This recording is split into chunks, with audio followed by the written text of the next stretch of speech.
Donc là, je vais vous faire une petite vidéo de Constance, tout près du lac de Constance. Alors j'ai rencontré des Anglais, donc j'ai échangé un peu avec des Anglais avec quelques mots. Ici, sur la petite place, là, il y a à peu près une quarantaine de tracteurs là, qui sont mobilisés. Donc il y avait à peu près 400 tracteurs qui tournaient dans la ville de Constance. J'ai aussi, tout à l'heure j'étais un peu perdu parce que j'ai marché. Gerhard était déjà parti beaucoup plus tôt. Et en fait, j'ai marché pas mal à pied et je suis tombé sur la police qui parlait un peu français, donc ils ont été sympas, ils m'ont orienté pour venir ici. Donc là, il y a à peu près une quarantaine de tracteurs qui sont remobilisés ici sur la place. Donc là, il y a un peu la barrière de la langue parce que j'ai trouvé personne. Bon, il y a Gerhard qui est là-haut, mais j'ai trouvé personne qui parlait français. Donc ça, c'est un peu embêtant.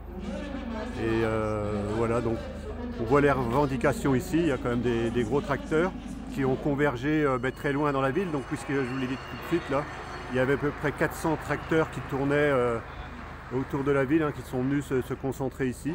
Alors je ne sais pas ce qu'il en est, je ne sais pas s'il y aura quelque chose encore ce soir, mais en tout état de cause, je ne peux pas sortir mon drapeau, c'est pas le quart d'heure. On a là-haut des personnes, donc j'ai rencontré une journaliste qui parlait très bien français, donc je lui ai laissé ma carte, ce que ça donnera, bon, je ne sais pas trop, après c'est pas trop essentiel. Est-ce qu'elle reprendra contact avec moi? Je lui ai expliqué qui on était. Bon, vous comprenez bien qu'aujourd'hui il faut qu'on fasse gaffe. Les médias ne sont pas de notre côté, mais ça ne nous empêche pas d'avancer. Donc là vous avez des discours d'officiels. Aucune chance pour moi de prendre la parole là-haut. J'aurais pu trouver, j'avais bien un traducteur, mais là aucune chance, il ne faut pas rêver.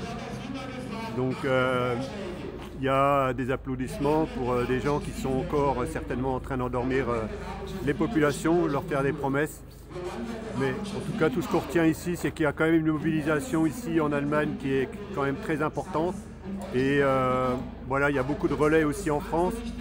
Je pense que le monde agricole en France a besoin de comprendre qu'aujourd'hui, ils ont besoin de reprendre leur autonomie, de revivre correctement de leur travail et puis dépendre d'une Union européenne. Tout à l'heure, c'est ce que je disais tout à l'heure avec quelques Anglais qui parlaient quelques mots de français et moi quelques mots d'anglais. Bon, on arrivait à faire un peu de mayonnaise entre autres par rapport à ça. Mais ce qui ressort, c'est que les Anglais ont bien fait de se sauver de l'European Union, parce qu'en anglais ça se met à l'envers. Et que ce qui ressort de toutes les personnes aussi que j'ai rencontrées déjà depuis quelques temps, c'est qu'il est temps de s'unir, il est temps de se rassembler. Donc je me suis écarté parce que là-haut je ne comprends pas un mot de ce qu'ils disent, donc c'est pas le top du top. Voilà, il y a quelques centaines de personnes qui sont là autour à se réunir et des applaudissements. Alors je ne sais pas du tout pourquoi ils applaudissent, mais là je vois qu'il y a une affiche là-haut, je pense que c'est une élue pour moi. Il doit y avoir une élue, alors voilà, ouais d'accord, une élue. Donc je vais en rester là dans cette vidéo et